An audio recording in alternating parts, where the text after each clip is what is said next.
दोस्तों एक बार फिर से हम आपके लिए UPTT form fill up 2026 apply online process की अपडेट लेके आ चुके हैं। किस तरह से आप यूपीटीटी 2026 के लिए अपने फॉर्म अप्लाई कर सकते हो, स्टेप बाय स्टेप कंप्लीट जानकारी आपको इस वीडियो में दी जाएगी।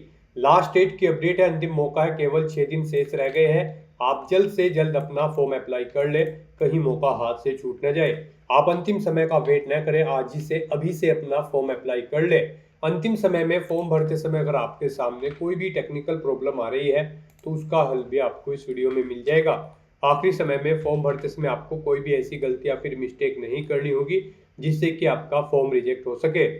फॉर्म अप्लाई करते समय आप अपना one time registration, OTR registration किस प्रकार से करोगे, कैसे पर्सनल डिटेल, क्वालिफिकेशन की डिटेल या फिर कॉन्टैक्ट डिटेल फिल करोगे, आधार वेरिफिकेशन आपको कैसे करना होगा, किस तरह से एग्जाम सेंटर प्रेफरेंस सेट करोगे, किस तरह से आपको अपने डॉक्यूमेंट, सिग्नेचर, फोटोग्राफ कितने केबी में अपलोड करने होंगे, लाइव फोटो वेरिफिकेशन आपको कैसे करना होगा, किस तरह से आपको अपना फीस पेमेंट करना होगा, रजिस्ट्रेशन से लेकर प्रिंट तक आप किस प्रकार से अपना फॉर्म अप्लाई करोगे। पूरी जानकारी के लिए आपको ये वीडियो शुरू से लेके एंड तक बिना स्किप किए हुए देखनी होगी। इस वीडियो को पूरा देखने पर ही आपके सभी सवाल और डाउट क्लियर होंगे।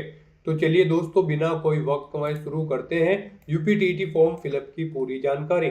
फॉर्म भरने से पहले आपको सबसे पहले हमारी वेबसाइट IND सरकारी नौकरी के इस पेज पर विजिट करना होगा, जिसका लिंक आपको नीचे description plus first comment box में मिल जाएगा। और हमारे इस पेज पर विजिट करके आप यहां से यूपीटीटी का फॉर्म अप्लाई कर सकते हो। Uttar Pradesh education service selection commission की ओर से Uttar Pradesh teacher eligibility test UPTT 2026 का नोटिफिकेशन रिलीज कर दिया गया है। लास्ट डेट की अपडेट है, अंतिम मौका है 26 अप्रैल 2026 तक आप अपना फॉर्म अप्लाई कर सकते हो। अंतिम मौका है, केवल 6 ही दिन शेष रह गए हैं। क्वालिफिकेशन की अगर बात की जाए तो bachelor degree, DElEd, BElEd, BEd से आप अप्लाई कर सकते हो, फिर 12 पास के साथ में बीएलएड से आप अप्लाई कर सकते हो। जनरल ओबीसी डब्ल्यूएस के लिए 1000 रुपये फीस है, SC/ST के लिए 500, PH दिव्यांग के लिए 300, जो कि आप ऑनलाइन मोड से पेमेंट कर सकते हो। रिटन एग्जाम से सिलेक्शन होगा, ऑनलाइन अप्लाई कर सकते हो। upessc.up.gov.in इसकी ऑफिशियल वेबसाइट है, जिससे आप फॉर्म अप्लाई कर सकते हो।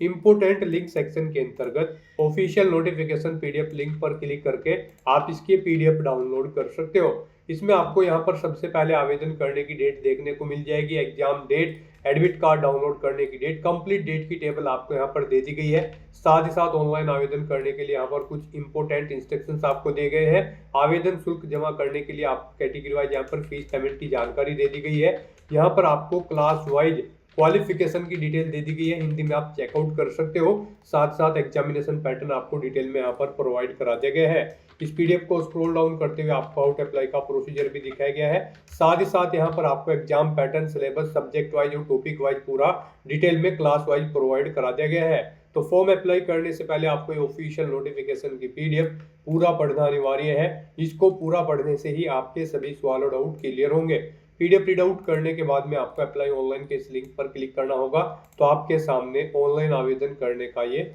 ऑफिशियल पोर्टल ओपन हो जाएगा। गाइस, यहाँ पर अगर आपने पहले से रजिस्ट्रेशन कर रखा है तो आपको यहाँ पर लॉगिन के सेक्शन में आना है और फिर आपको कैंडिडेट लॉगिन के स्टेप पर क्लिक करना है। उसके बाद आपके सामने यहाँ पर लॉगिन का इंटरफेस ओपन होगा। यहाँ पर गाइस आपको अपना मोबाइल नंबर या फिर ईमेल आईडी या फिर OTR ID एंटर करनी है। अपना पासवर्ड आपको एंटर करना है। इस कैप्चा कोड का आंसर आपको यहाँ पर देना है और फिर लॉगिन एंड रिज्यूम एप्लीकेशन के इस ऑप्शन पर क्लिक करते हुए आपको लॉगिन करके अपना फॉर्म अप्लाई कर लेना है। और अगर आप इस टेस्ट में पार्टिसिपेट करने के लिए फर्स्ट टाइम अप्लाई करने जा रहे हो तो सबसे पहले यहाँ पर आपको अपना रजिस्ट्रेशन करना होगा। उसके लिए आपको यहाँ पर न्यू कैंडिडेट का ये सेक्शन दिया गया है। यहाँ पर आने के बाद आपको इनिशियलाइज OTR ID के इस ऑप्शन पर क्लिक करना है। उसके बाद आपके सामने यहाँ पर आपका फॉर्म स्टार्ट हो जाएगा रजिस्ट्रेशन का। यहाँ पर आपको अपनी पर्सनल डिटेल्स प्रोवाइड करते हुए अपना रजिस्ट्रेशन करना है। सबसे पहले यहाँ पर आपको अपना फुल नेम एंटर करना है 10वीं की मार्कशीट के अकॉर्डिंग। उसे एक बार फिर से एंटर करके कंफर्म कर लेना है। फिर यहाँ पर आप अपने फादर का नाम एंटर करें, उसे कंफर्म करें। मदर का नाम एंटर करें और उसे री एंटर करते हुए कंफर्म कर लें। उसके बाद यहाँ पर आपको अपनी डेट ऑफ बर्थ सेलेक्ट करनी है, उसे एक बार फिर से सिलेक्ट करके कंफर्म कर लेना है। फिर यहाँ पर आपको अपना जेंडर सेलेक्ट करना है, उसे भी एक बार फिर से सिलेक्ट करके आपको कंफर्म कर लेना है। फिर यहाँ पर आपको अपनी कोई एक कॉन्टैक्ट आइडेंटिटी सिलेक्ट करनी है। यहाँ पर आप अपने अकॉर्डिंग कोई भी ऑप्शन सिलेक्ट कर सकते हैं। इसमें आपके पास 3 ऑप्शन हैं, आप आधार कार्ड, ड्राइविंग लाइसेंस या फिर पैन कार्ड। अपने अकॉर्डिंग ऑप्शन सेलेक्ट करें, उसका नंबर यहाँ पर आप एंटर करें। अगर आप पैन कार्ड ऑप्शन सेलेक्ट करते हैं तो यहाँ पर आप अपना पैन कार्ड नंबर एंटर करेंगे। उसके बाद वेरीफाई पैन के ऑप्शन पर क्लिक करेंगे। फिर आपके मोबाइल नंबर पर जिससे आपका पैन लिंक है एक OTP आएगा, वो OTP यहाँ पर एंटर करते हुए आप अपना पैन नंबर यहाँ पर वेरीफाई कर लेंगे। या फिर अगर आप यहाँ पर आधार कार्ड ऑप्शन सेलेक्ट करते हैं, यहाँ आपके लिए बेस्ट रहेगा, आप आधार कार्ड को ऑप्शन सेलेक्ट करें, इस चेकबॉक्स को ओके करें। उसके बाद यहाँ पर आप अपना आधार नंबर एंटर करें और फिर गाइज आप यहाँ पर वेरीफाई विवा आधार OTP के इस ऑप्शन पर क्लिक करें। फिर यहाँ पर आपका आधार जिस मोबाइल नंबर से लिंक है उस नंबर पर एक OTP आया होगा 6 डिजिट का, वो OTP आपको यहाँ पर एंटर करना है और उसके बाद सबमिट के इस ऑप्शन पर क्लिक करते हुए यहाँ पर आपको अपना आधार वेरीफाई या फिर कोई भी ID अपनी वेरीफाई कर लेनी है। फिर यहाँ पर आपको अपना मोबाइल नंबर और ईमेल ID भी वेरीफाई करने हैं। यहाँ पर आप अपना मोबाइल नंबर एंटर करें, सेंड OTP के ऑप्शन पर क्लिक करें। यहाँ पर आप अपनी ईमेल ID एंटर करें, सेंड OTP के ऑप्शन पर क्लिक करें। फिर आपके मोबाइल नंबर और ईमेल ID पर OTP जाएंगे, वे OTP भी आपको यहाँ पर एंटर करते हुए अपना मोबाइल नंबर और ईमेल ID वेरीफाई कर लेने हैं। इस तरह से यहाँ पर आपका आधार नंबर, मोबाइल नंबर और ईमेल ID सक्सेसफुली वेरीफाई हो जाएंगे। फिर गाइस यहाँ पर आपको अपना लाइव फ़ोटो कैप्चर करना है। यहाँ पर आप अपना फ़ोटो कैप्चर करने के लिए जनरेट वेरिफिकेशन QR कोड के इस ऑप्शन पर क्लिक करें। फिर आपके सामने ये QR कोड शो होगा। अब यहाँ पर आपको अपना लाइव फ़ोटो वेरिफिकेशन करना है। आपके मोबाइल फ़ोन में जो भी QR कोड ऐप होगा उसके थ्रू आप इस QR कोड को स्कैन करें और अपना लाइव फ़ोटो यहाँ पर वेरीफाई कर लें। यहाँ पर आप कैमरा के थ्रू भी अपना फ़ोटो वेरिफिकेशन कर सकते हैं। आप यूज कैमरा इंस्टीट्यूट के ऑप्शन पर क्लिक करें और अपने वेब कैमरा के थ्रू यहाँ पर अपना फ़ोटो वेरिफिकेशन कर लें। इस तरह से यहाँ पर आपका live photo verification successfully complete हो जाएगा। फिर गाइस यहाँ पर आपको अपना पासवर्ड क्रिएट करना है। यहाँ पर आपका पासवर्ड कम से कम 8 कैरेक्टर का होना चाहिए और ये अल्फा न्यूमेरिक फॉर्मेट में होना चाहिए। मीन्स आपके पासवर्ड में कम से कम एक अपर केस कैरेक्टर, एक लोअर केस कैरेक्टर, एक इंटीजर नंबर और एक स्पेशल कैरेक्टर जैसे कि @ या फिर $, होना चाहिए। वही पासवर्ड आपको यहाँ पर कंफर्म पासवर्ड फील्ड में एंटर करना है। जो पासवर्ड आप यहाँ पर एंटर करेंगे उसके बाद आपको कोई एक सिक्योरिटी क्वेश्चन यहाँ पर सेलेक्ट करना है, उसका आंसर यहाँ पर देना है। इस कैप्चा कोड का आंसर आपको यहाँ पर देना है और फिर guide register and proceed next के इस ऑप्शन पर क्लिक करना है। नेक्स्ट आपके सामने कुछ इस तरह से इंटरफेस ओपन होगा। यहाँ पर आपका रजिस्ट्रेशन सक्सेसफुली कंप्लीट हो चुका है। आपको एक रजिस्ट्रेशन आईडी यहाँ पर प्रोवाइड कर दी गई है। ये आईडी आपके रजिस्टर्ड मोबाइल नंबर और ईमेल आईडी पर भी सबमिट कर दी गई है। आपको इसे केयरफुली नोट डाउन करके रख लेना है फ्यूचर यूज के लिए। और यहाँ पर गाइज अब आपकी कुछ पर्सनल डिटेल आपको ऑटोमेटिकली फिर मिलेगी जो आपने रजिस्ट्रेशन टाइम पे प्रोवाइड कराई थी, जैसे कि आपका नाम, आपके फादर का नाम, आपकी मदर का नाम, आपकी डेट ऑफ बर्थ, आपका जेंडर। और बस यहाँ पर अब आपको अपना मोबाइल नंबर एंटर करना है जो आपके आधार से लिंक है। वो मोबाइल नंबर यहाँ पर आप एंटर करें। कोई टेलीफोन नंबर है स्टडी कोड के साथ आप उसे यहाँ पर एंटर कर दें, नहीं है तो इस कॉलम को खाली छोड़ दें। फिर यहाँ पर आपको अपनी नेशनलिटी सिलेक्ट कर लेनी है, आप इंडियन हैं या फिर किसी अन्य देश से हैं, आप अपने अकॉर्डिंग ऑप्शन सेलेक्ट करें। अपना मैरिटल स्टेटस यहाँ पर आप सिलेक्ट करें, आप मैरिड हो, अनमैरिड हो या फिर विडो हो या फिर डाइवोर्स हो, आप अपने अकॉर्डिंग ऑप्शन सेलेक्ट करें। फिर यहाँ पर आपको अपना स्टेट सेलेक्ट करना है, जिस स्टेट से आपका जन्म हुआ है वो स्टेट आप सिलेक्ट करें। फिर आपकी बॉडी पर कहीं कोई कट या तिल का निशान है तो उस पैलेस का नाम यहाँ पर आप दें। फिर यहाँ पर आपको अपनी कैटेगरी की डिटेल प्रोवाइड करनी है। यहाँ पर आप अपनी कैटेगरी सेलेक्ट करें। गाइस यहाँ पर अगर आप रिजर्व कैटेगरी से बिलोंग करते हैं तो अपना कास्ट सर्टिफिकेट नंबर यहाँ पर आप एंटर करेंगे। किस डेट को वो इशू हुआ है वो डेट आप सेलेक्ट करेंगे। किस अथॉरिटी ने इशू कराया है वो पोस्ट यहाँ पर आप देंगे, जैसे कि तहसीलदार, कानूगो या फिर पटवारी। फिर आपसे पूछा गया है कि क्या आप PH कैटेगरी कैंडिडेट हैं, अगर हैं तो यस करेंगे। अपनी डिसेबिलिटी का टाइप सेलेक्ट करेंगे। अपनी डिसेबिलिटी की परसेंटेज यहाँ पर आप देंगे। क्या आपको एग्जाम टाइम के दौरान स्क्राइब की जरूरत पड़ेगी, यस या नो, आप अपने अकॉर्डिंग ऑप्शन सेलेक्ट करेंगे और उसकी डिटेल यहाँ पर देंगे। और अगर आप PH कैटेगरी कैंडिडेट नहीं हैं तो आप सिंपली नो ऑप्शन सेलेक्ट कर लेंगे। फिर आपको यहाँ पर रिजर्वेशन दिया जाएगा। अगर आप डिपेंडेंट फ्रीडम फाइटर कैंडिडेट हैं या फिर EX army service man candidate हैं तो आपको यहाँ पर स्पेशल रिजर्वेशन दिया जाएगा। इन कैटेगरी के अंतर्गत अगर आप आते हैं तो ऑप्शन सेलेक्ट करें और फिर यहाँ पर उनकी डिटेल्स प्रोवाइड कराएं, जैसे कि डेजिग्नेशन या रैंक आपकी क्या थी, सर्विस की लेंथ आपको देनी है, डेट ऑफ इनरोलमेंट देना है सर्विस का, डेट ऑफ अटेस्टेशन यहाँ पर आपको देनी है, डेट ऑफ डिस्चार्ज यहाँ पर आपको सिलेक्ट कर लेनी है, एज में। और अगर आप यहाँ पर स्पेशल रिजर्वेशन लेना नहीं चाहते हैं तो आप सिंपली नो ऑप्शन सेलेक्ट करेंगे। उसके बाद यहाँ पर आपसे पूछा गया है कि क्या आप एज में रिलैक्सेशन चाहते हैं, अगर चाहते हैं तो यस करेंगे। और फिर यहाँ पर आप बताएंगे आप SC ST या फिर OBC बैकवर्ड क्लास से हैं या फिर EX सर्विसमैन हैं या फिर PWD कैंडिडेट है, तो इन्हीं कैटेगरी को यहाँ पर एज में रिलैक्सेशन मिलेगा। यहाँ पर आप अपने अकॉर्डिंग ऑप्शन सेलेक्ट करेंगे। अगर आप रिजर्वेशन चाहते हैं तो आप अपनी कैटेगरी सेलेक्ट करेंगे, और अगर आप एज में रिलैक्सेशन नहीं चाहते हैं तो आप सिंपली यहाँ पर नो ऑप्शन सेलेक्ट कर लेंगे। इस तरह से अपनी सभी डिटेल्स प्रोवाइड करने के बाद गाइज फिर आपको सेव एंड नेक्स्ट के इस ऑप्शन पर क्लिक करना है। नेक्स्ट यहाँ पर आपको अपने एड्रेस की डिटेल प्रोवाइड करनी है। यहाँ पर आपको अपना परमानेंट एड्रेस एंटर करना है। उसके बाद यहाँ पर आपको अपना कोरोस्पोंडेंस एड्रेस एंटर करना है, और अगर आपका कोरोस्पोंडेंस एड्रेस आपके परमानेंट एड्रेस के अकॉर्डिंग सेम है तो सेम एज परमानेंट के इस चेकबॉक्स को आप ओके कर दें। ऑटोमेटिकली आपका कोरोस्पोंडेंस एड्रेस आपके परमानेंट एड्रेस के अकॉर्डिंग यहाँ पर फिल हो जाएगा। इस तरह से अपने एड्रेस की डिटेल प्रोवाइड करने के बाद फिर आपको सेव एड्रेस एंड नेक्स्ट के इस ऑप्शन पर क्लिक करना है। नेक्स्ट यहाँ पर आपको अपनी एजुकेशनल क्वालिफिकेशन की डिटेल प्रोवाइड करनी है। गाइज यहाँ पर UPTT प्राइमरी लेवल टीचर की पोस्ट पर अप्लाई करने के लिए आपके पास बैचलर डिग्री होनी चाहिए DLED के साथ, या फिर बैचलर डिग्री होनी चाहिए 50% मार्क्स के साथ, और या फिर मास्टर डिग्री होनी चाहिए आपके पास किसी भी सब्जेक्ट में, और आपके पास BEd डिग्री होनी चाहिए, या फिर बैचलर डिग्री यहाँ पर आपकी 45% मार्क्स के साथ होनी चाहिए, या फिर मास्टर डिग्री होनी चाहिए किसी भी सब्जेक्ट में, और आपके पास BEd डिग्री भी होनी चाहिए। और अगर आपने 12वीं क्लास पास आउट कर रखी है 50% मार्क्स के साथ, और आपने 4 साल का BLEd भी कर रखा है, तो भी आप एलिजिबल हैं, अप्लाई कर सकते हैं। और अगर आप UPTT जूनियर लेवल टीचर की पोस्ट के लिए अप्लाई करने जा रहे हैं तो आपके पास बैचलर डिग्री या फिर मास्टर डिग्री होनी चाहिए 50% मार्क्स के साथ, और आपके पास BEd या फिर BEd स्पेशल एग्जाम भी पास आउट होना जरूरी है। और अगर आप फाइनल ईयर में एप्टेड हो तो भी आप एलिजिबल हो, अप्लाई कर सकते हो।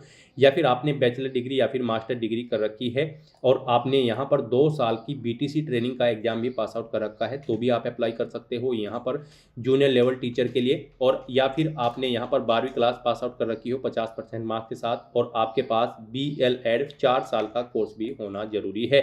या फिर अगर आपने 12वीं क्लास पास आउट कर रखी है कम से कम 50% मार्क्स के साथ, तो फिर आपके पास BSc एड एग्जाम भी अगर आपने पास आउट कर रखा है तो भी आप एलिजिबल हैं, अप्लाई कर सकते हैं। या फिर आपके पास बैचलर डिग्री किसी भी स्ट्रीम के अंतर्गत है 45% मार्क्स के साथ, या फिर मास्टर डिग्री है किसी भी सब्जेक्ट में, और आपके पास BEd डिग्री है, तो भी आप एलिजिबल हैं, अप्लाई कर सकते हैं यहाँ पर जूनियर लेवल टीचर की पोस्ट के लिए। तो यहाँ पर अब आपको अपनी एजुकेशनल क्वालिफिकेशन की डिटेल ऐड करनी है। सबसे पहले यहाँ पर आपको अपनी 10वीं क्लास की डिटेल ऐड करनी है। यहाँ पर आप 10th ऑप्शन सेलेक्ट करेंगे। उसके बाद यहाँ पर आप बोर्ड या यूनिवर्सिटी का नाम देंगे जिससे आपने अपनी 10वीं क्लास पास आउट कर रखी है।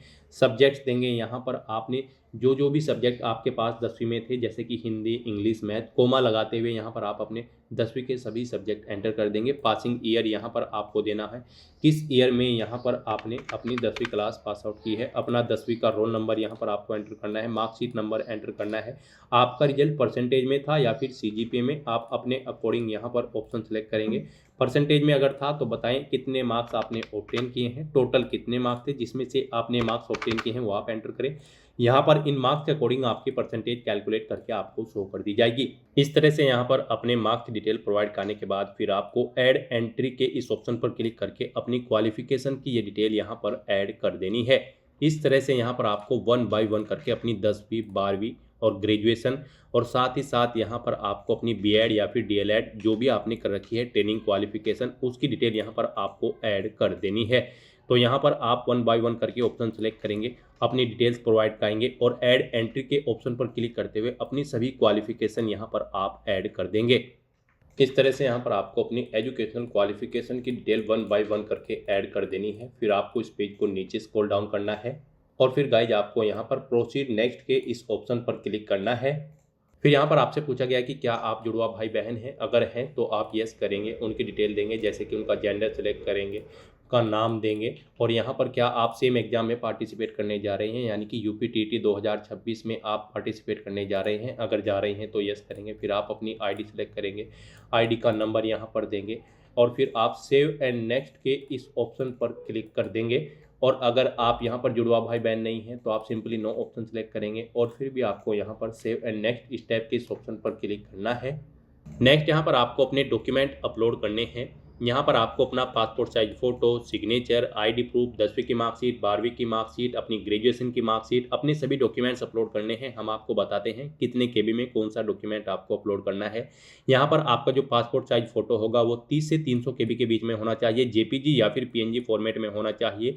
और आपके जो सिग्नेचर होंगे वो 10 से 200 केबी के बीच में होने चाहिए, जेपीजी या फिर पीएनजी फॉर्मेट में होने चाहिए। व्हाइट पेपर पर ब्लैक या फिर ब्लू इंक पेन से आपको अपने सिग्नेचर करने होंगे।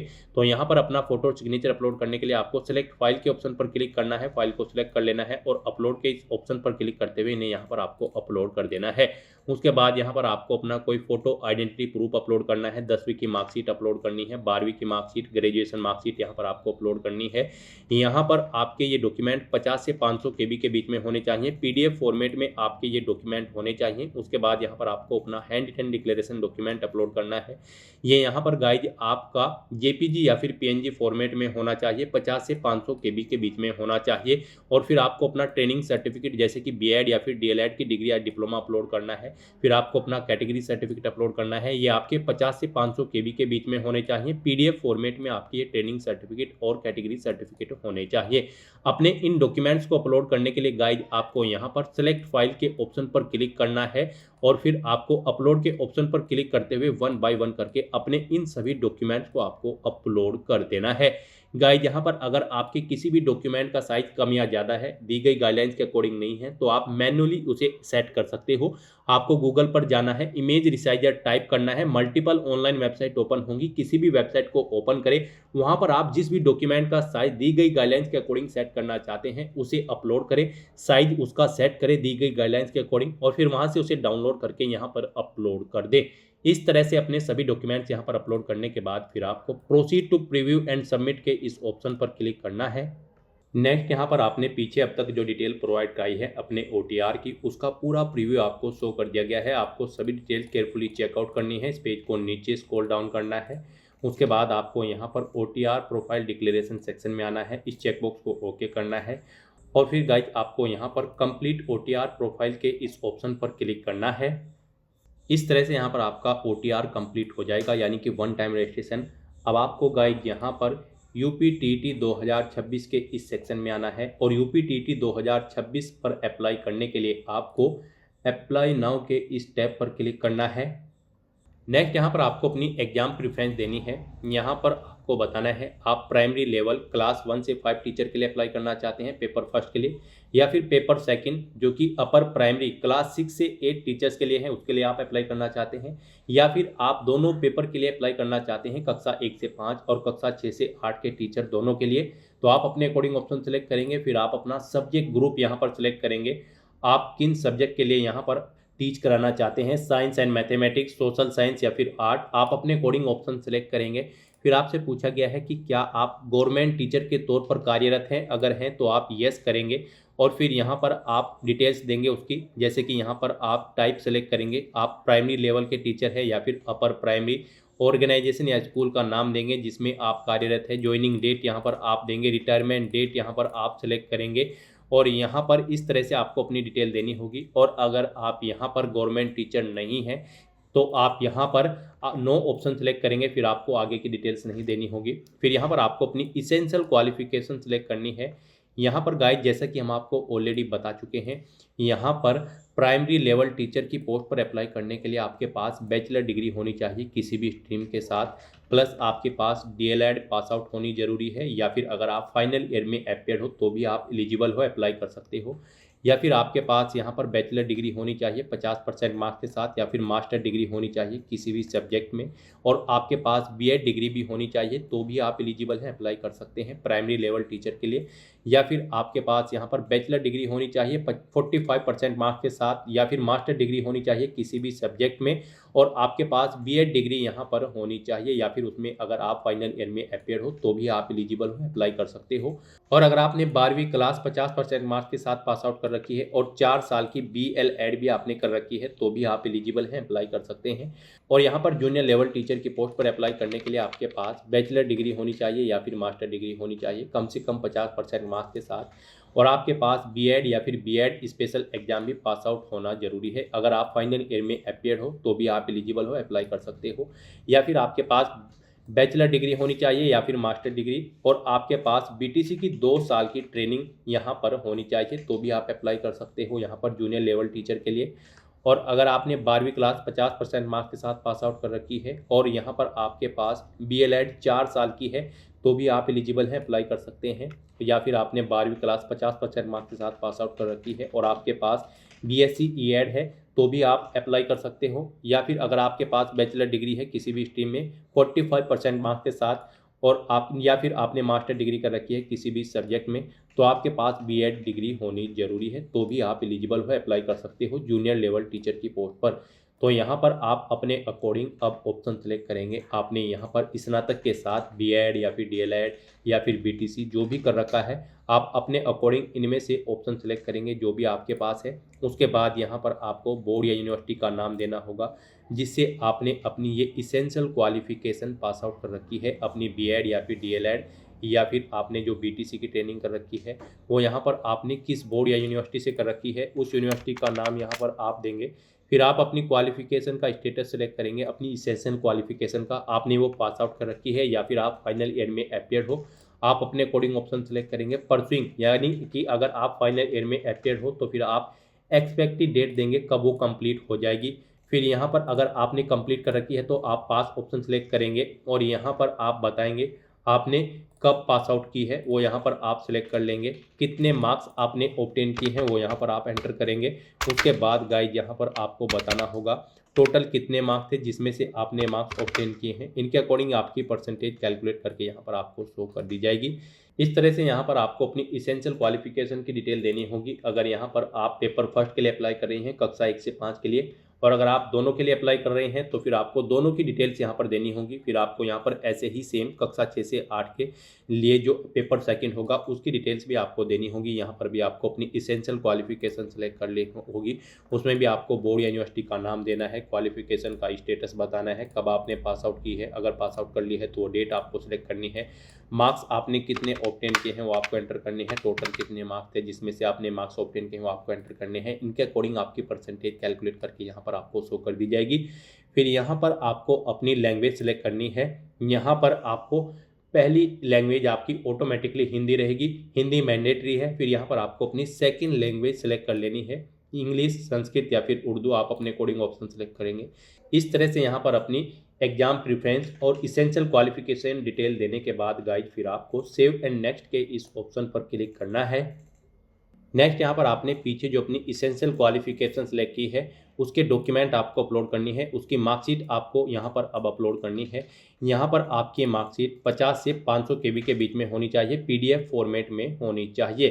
तो यहाँ पर आपको पेपर फर्स्ट और पेपर सेकंड जितने भी पेपर के लिए आप अप्लाई कर रहे होंगे उनमें आपने जो पीछे इसेंशियल क्वालिफिकेशन प्रोवाइड कराई है, यहाँ पर आपने जो इसेंशियल क्वालिफिकेशन कर रखी है जैसे कि बीएलएड या फिर डीएलएड या फिर आपने कोई बीटीसी का ट्रेनिंग सर्टिफिकेट कर रखा है तो वो यहाँ पर आपको अपलोड करने हैं। ये आपके 50 से 500 KB के बीच में होने चाहिए, PDF फॉर्मेट में होने चाहिए। तो इन्हें अपलोड करने के लिए आपको क्लिक टू सिलेक्ट PDF के ऑप्शन पर क्लिक करना है, फाइल को सिलेक्ट कर लेना है और अपने इन इसेंशियल क्वालिफिकेशंस की मार्कशीट को आपको यहाँ पर अपलोड कर देना है। और उसके बाद गाइड फिर आपको प्रोसीड टू प्रीव्यू के इस ऑप्शन पर क्लिक करना है।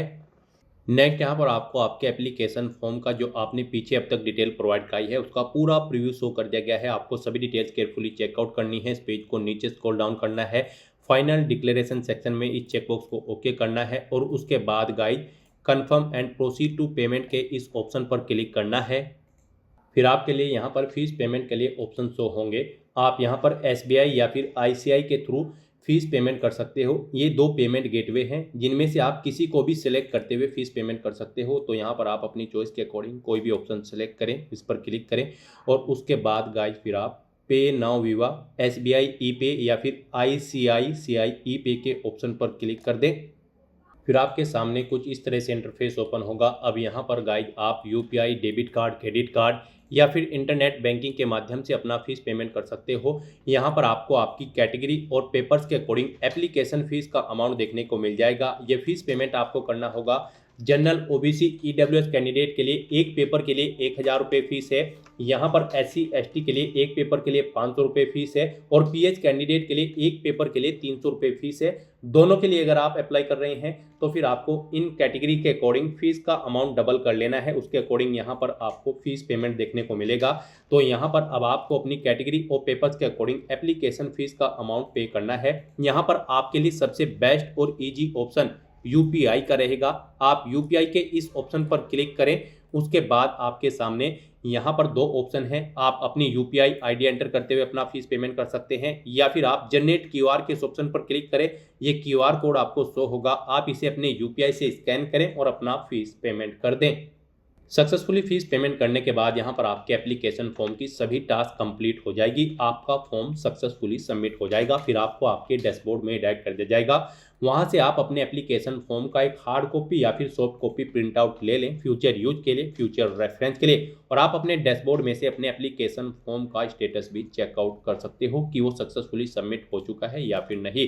तो दोस्तों ऐसे आप UPTT 2026 के लिए अपने फॉर्म अप्लाई कर सकते हो बिना कोई मिस्टेक किए हुए। आज की इस वीडियो में बस इतना ही। आई होप ये वीडियो आपको पसंद आई होगी। अगर पसंद आई हो तो इसे लाइक और शेयर करें, चैनल पर नए हो तो इसे सब्सक्राइब कर लें। Thanks for watching.